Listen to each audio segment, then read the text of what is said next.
तो मूवी की शुरुआत में हमें कुछ छिपकलियां दिखाई देती है और वहाँ पर कुछ लोग मरे हुए भी थे। फिर हमें एक डॉक्टर दिखाई देता है जो अपनी बेटी के पास जाता है और उसको कहता है कि अब तुम जल्दी ठीक हो जाओगी, और फिर उसको एक इंजेक्शन लगाने लगता है। लेकिन तभी वहाँ पर कुछ लोग आ जाते हैं और वो डॉक्टर को इंजेक्शन लगाने से मना करते हैं और इसे कहते हैं कि तुमने पहले भी बहुत से लोगों की जिंदगी बर्बाद की है। डॉक्टर इन्हें कहता है कि मैं अपने एक्सपेरिमेंट में कामयाब हो चुका हूँ, इस इंजेक्शन को मैंने खुद भी लगाया था और तुम लोग देख सकते हो कि मैं अभी भी जिंदा हूँ। और वो अपनी बेटी के इंजेक्शन लगाने लगता है, लेकिन ये आदमी इसके गोली मार देता है। फिर ये देखते हैं कि उस कमरे की सारी चीजें हिलने लगती हैं और ये खिड़की की तरफ देखते हैं तो सारी बिल्डिंग्स टूट कर नीचे गिरने लगती हैं और इनकी भी बिल्डिंग टूट कर नीचे गिर जाती है क्योंकि वहाँ पर बहुत ही जबरदस्त अर्थक्वेक आया था। फिर हम इस लड़के को देखते हैं जिसका नाम है गीसू और इसे एक मगरमच्छ नजर आता है। फिर ये अपने तीर कमान बाहर निकाल कर उसके तीर मारता है जिससे वो मगरमच्छ वहीं पर मर जाता है और ये मगरमच्छ को लेने के लिए उसकी तरफ जाता है, लेकिन तभी मगरमच्छ अपनी आंखें खोल लेता है और इसकी तरफ तेजी से बढ़ने लगता है। लेकिन ये उसके फिर से तीर मारता है, लेकिन मगरमच्छ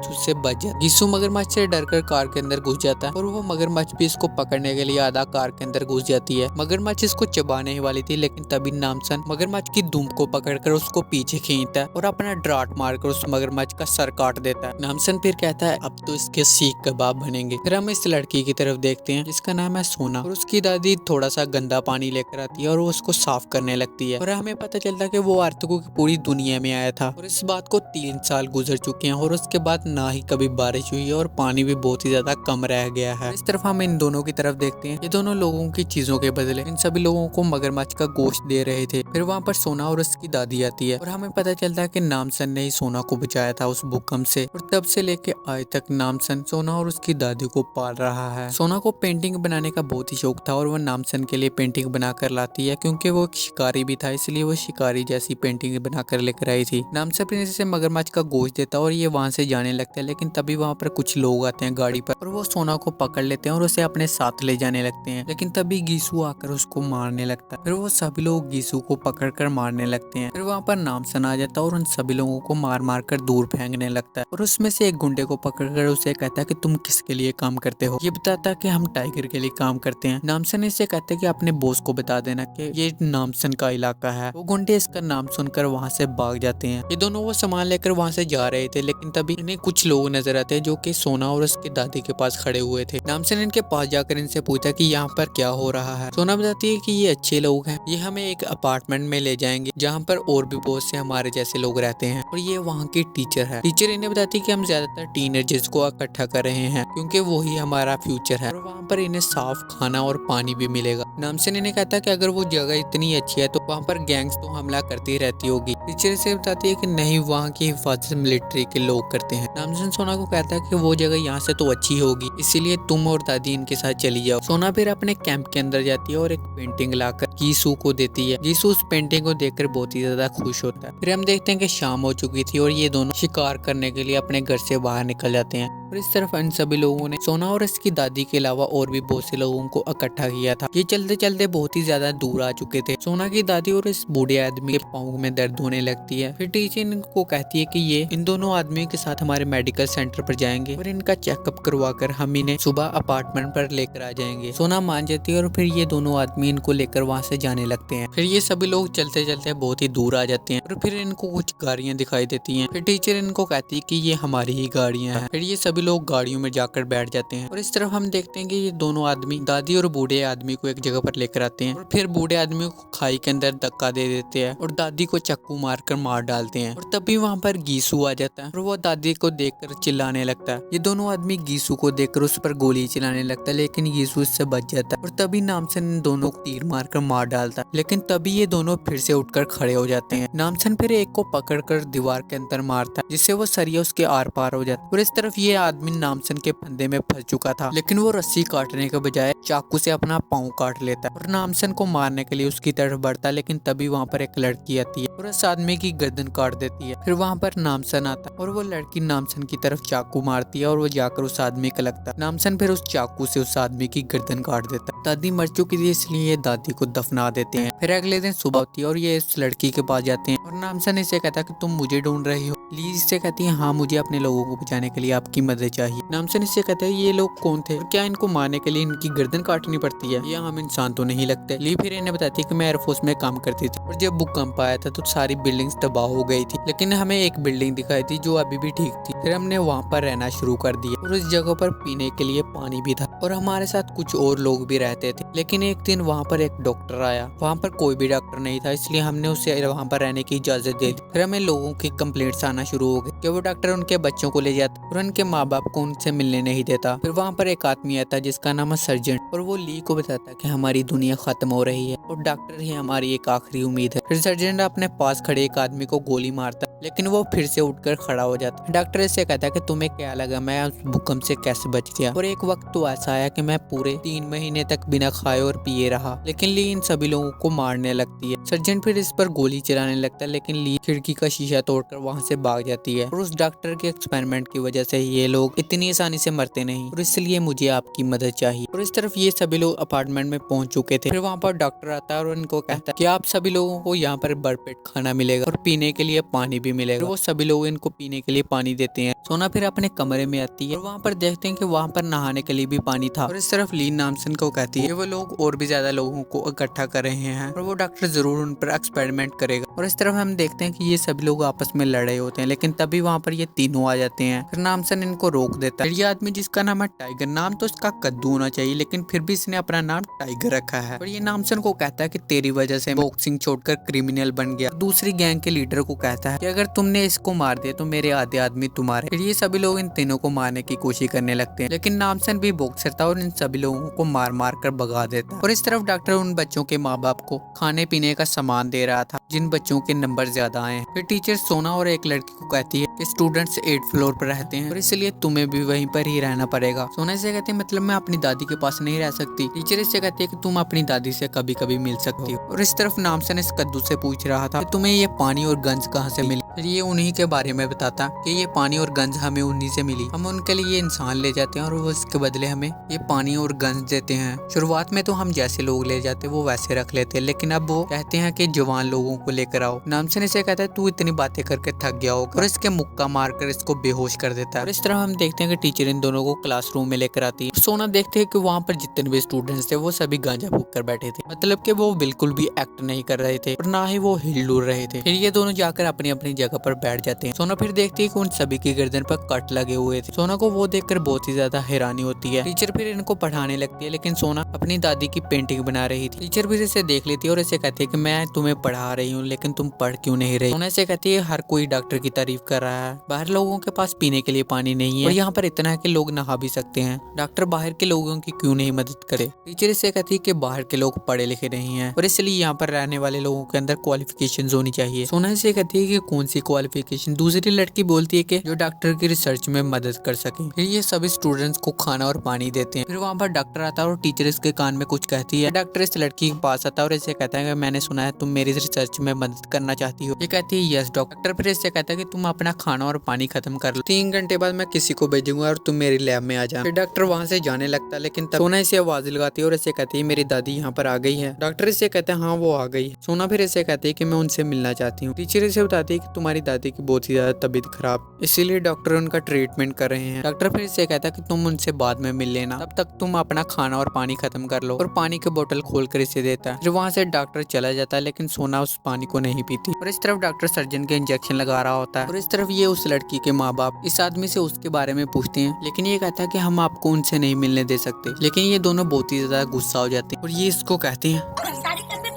और इस तरफ सोना अपने कमरे में सोई होती है लेकिन तभी वो उठकर अपने कमरे से बाहर आ जाती है। फिर डॉक्टर वहाँ पर आता है और इनको कहता है कि चलिए मैं आपको आपकी बेटी से मिलवाता हूँ। और इस तरफ सोना डॉक्टर की लैब में आती है और एक दूसरे कमरे में जाती है तो वो देखते है कि वो लड़की वहाँ पर बेहोश है और उस डॉक्टर कोई एक्सपेरिमेंट कर रहा है। फिर डॉक्टर उस कमरे में इन लोगों को लेकर आता और इनको इनकी बेटी से मिलवाता। ये अपनी बेटी को ऐसा देखकर डॉक्टर को कहते हैं कि ये बीमार है। डॉक्टर इन्हें कहता है नहीं ये बीमार नहीं, ये बिल्कुल ठीक है और कहता है कि मैं आपकी बेटी को ऐसा इंसान बना रहा हूँ जो कई महीने बिना खाए पिए रह सकेंगे। ये अपनी बेटी को दिखाता है जो कि एक शीशे के डब्बे में बंद थी। इनको कहता कि सब लोग कहते थे कि वो मर गई है लेकिन मैंने इसे जिंदा किया। लेकिन तभी इस लड़की को कुछ होने लगता और ये मर जाती। डॉक्टर को फिर बहुत ही ज्यादा गुस्सा आ जाता फिर डॉक्टर इस आदमी के चाकू मार मार कर इसको मार डालता है और सर्जन इस लड़की की माँ को भी मार देता है। डॉक्टर को फिर किसी चीज की आवाज आती है और वो पर्दा हटाकर देख तो वहाँ पर सोना थी और वो उसको देखकर कहता है आ गई माल आ गया। डॉक्टर सोना को फिर एक जगह पर लिटा देता। सोना से कहती है तुमने उन बच्चों के साथ क्या किया है। डॉक्टर इससे कहता है फिक्र मत करो, बच्चों के दिमाग के पीछे एक चीज होती है और मैं उसको निकालूंगा जिससे तुम्हें कुछ नहीं होगा। और जो बच्चे क्लासरूम में पानी पीते हैं एक्सपेरिमेंट की शुरुआत उसी से होती है। सोना फिर इससे अपनी दादी के बारे में पूछती है लेकिन ये बताता है कि तुम्हारी दादी को हमने मार दिया है। और इस तरफ ये सभी लोग भी इस अपार्टमेंट के पास पहुंच चुके थे और इनके साथ ये टाइगर भी था। फिर इनके पास एक आदमी आता है और टाइगर को कहता है कि तुम्हें जो डेट दी थी आज वो डेट नहीं है। टाइगर इससे कहता है कि मैं वैसे ही यहाँ से गुजर रहा था और सोचा कि तुम लोगों से मिला हूँ। लेकिन इस आदमी को शक होने लगता है और वो इस पर एम कर देता है। नामसन फिर इसकी गन पकड़कर इसको ट्रक के साथ मारता है और इन लोगों को कुचलता हुआ गेट तोड़ देता है और जाकर बिल्डिंग के अंदर ट्रक को घुसा देता है। और फिर ये तीनों ट्रक से उतरकर उन सभी लोगों के पट्टा से अटछुट मारने लगते हैं और वो सभी लोग वहीं पर ढेर हो जाते हैं। और इस तरफ टीचर डॉक्टर की लैब में आती है और इसे कहती है कि सोना की बस्ती के लोग इसे ढूंढते हुए यहाँ पर आ गए हैं। डॉक्टर इसे कहता है मुझे डिस्टर्ब मत करो, सर्जेंट उन्हें संभाल लेगा। और इस तरफ ये सभी लोग बेसमेंट में आ चुके थे ली के साथियों को छुड़ाने के लिए। फिर ली एक कमरे के पास पहुंचती है और इसे वहाँ पर इसके साथी दिखाई देते हैं और ये उसका दरवाजा खोलती है तो वो देखते हैं कि इसके साथी ज़ुम्बी लिजर्ड बन चुके हैं और ये किस पर हमला कर देता है। लेकिन तभी नामसन आके इसे साइड पर कर देता है। फिर नामसन और गीसू मिलकर इनके पट्टे से छुट मारने लगते हैं और एक एक करके इन सभी लोगों को मार डालते हैं। फिर ये तीनों बेसमेंट से बाहर आ जाते हैं और नामसन इन लोगों को मारने लगता है और ये दोनों सोना को ढूंढने के लिए ऊपर के अपार्टमेंट पर जाने लगते हैं। ये एक जगह पर आकर रुक जाती है और इसे कहती है कि तुम ऊपर की तरफ बढ़ो, मैं यहीं पर रुककर उनको रोकूंगी। फिर नीचे से कुछ लोग आते हैं और ली इन पर गोलियां चलाकर इनको मार डालती है। लेकिन तभी वहाँ पर सर्जेंट आ जाता है और इसको मारने लगता है। सर्जेंट फिर ली को कहता है कि हम दोनों मिलकर इस दुनिया को बदल सकते हैं। लेकिन ली को उस पर गुस्सा आ जाता है और इसकी आंख में चाकू मारती है जिससे सर्जन को गुस्सा आ जाता है और वो अपने मुंह से मांस निकालता है तो उसकी नीचे से स्किन छिपकली जैसे निकलती है। फिर ये ली को मार मार कर इसको नीचे फेंक देता है और इस तरफ गीसू सोना की क्लास में पहुंचता है और वहाँ पर खड़े आदमी को मार डालता है। गीसू फिर टीचर पर एम कर देता है और इससे कहता है कि मुझे सोना के पास ले जाओ। टीचर इसको डॉक्टर के लैब के पास ले जाने लगती है लेकिन तभी वहाँ पर सर्जेंट आ जाता है और नामसन भी वहाँ पर आ जाता है। नामसन गीसू को कहता है कि तुम सोना को बचा कर लेकर आओ, तब तक मैं इस फौजी की परेड करवाता हूँ। और इस तरफ हम देखते हैं कि डॉक्टर उस इंजेक्शन को अपने लगा रहा होता है लेकिन तभी उसे कुछ होने लगता है और वो अपने शीशे में जाकर मुंह देखता है। सोना इसे कहती है कि तुम्हें क्या लगा, जो तुमने मुझे पानी दिया था मैंने एक भी बूंद नहीं पिया। फिर तभी वहाँ पर गीसू आ जाता है और डॉक्टर पर एम कर देता है लेकिन डॉक्टर सोना की गर्दन पर कट रख देता है और इसको गन नीचे करने को कहता है। गीसू गन नीचे कर देता है लेकिन तभी एक लड़की पीछे से आकर गीसू को मारकर नीचे फेंक देती है और इसको मारने ही लगती है। लेकिन डॉक्टर इसे कहता है कि इसको छोड़ो, पहले मेरी बेटी को एक बैग में डालो। फिर वो दोनों उसको एक बैग में डालने लगते हैं और इस तरफ हम देखते हैं कि नामसन ने इसको मार मार कर इसकी गर्दन काट दी थी। फिर ये सभी लोग वहाँ से जाने लगते हैं लेकिन तभी वहाँ पर नामसन आ जाता है और इस लड़की से पिस्टल लेकर टीचर के गोली मार देता है। टीचर फिर डॉक्टर को कहने लगती है मुझे बचा लो, लेकिन डॉक्टर इससे बचाने के बजाय वहाँ पर ग्रेनेड फेंक कर भाग जाता है। फिर गीसू सोना के टेबल अपनी तरफ पलट लेता है। फिर तभी वहाँ पर बहुत ही बड़ा धमाका होता है और इस तरफ हम देखते हैं कि ली सिर्फ बेहोश हुई थी और उसको होश आ जाता है और इस तरफ डॉक्टर नीचे आ जाता है और सभी बच्चों के माँ बाप इसको घेर लेते हैं और फिर इसको मारने लगते हैं और उसके बैग में जितने भी केमिकल्स थे वो सभी को तोड़ देते हैं। लेकिन फिर ये सभी डॉक्टर का चेहरा देखकर बहुत ही ज्यादा डर जाते हैं और साइड पर हो जाते हैं। डॉक्टर को फिर इन पर बहुत ही ज्यादा गुस्सा आ जाता है और वो वहाँ पर पड़ी गन उठाकर इन पर गोलियां चलाने लगता है। फिर गोलियां खत्म हो जाती है और वो देखता है कि कुछ गोलियां उस बैग पर भी लगी हुई हैं। फिर वो उस बैग को खोलकर देखता है तो उसकी बेटी मर चुकी थी। फिर तभी ये तीनों वहाँ पर आ जाते हैं और सोना इसे कहती है तुम यहाँ पर इंसान नहीं बल्कि हैवान बना रहे थे। फिर वहाँ पर नामसन आ जाता है और इसके पट्टा से चोट मारता है जिससे ये वहीं पर ढेर हो जाता है। नामसन फिर ली से पूछता है कि अब तुम यहाँ पर क्या करने वाली हो। ये कहती है कि मैं यहाँ पर रहकर एक नई शुरुआत करूंगी। फिर तभी वहाँ पर बारिश होने लगती है और ये सभी बारिश को देखकर बहुत ही ज्यादा खुश होते हैं और ये मूवी यहीं पर खत्म हो जाती है। Thanks for watching.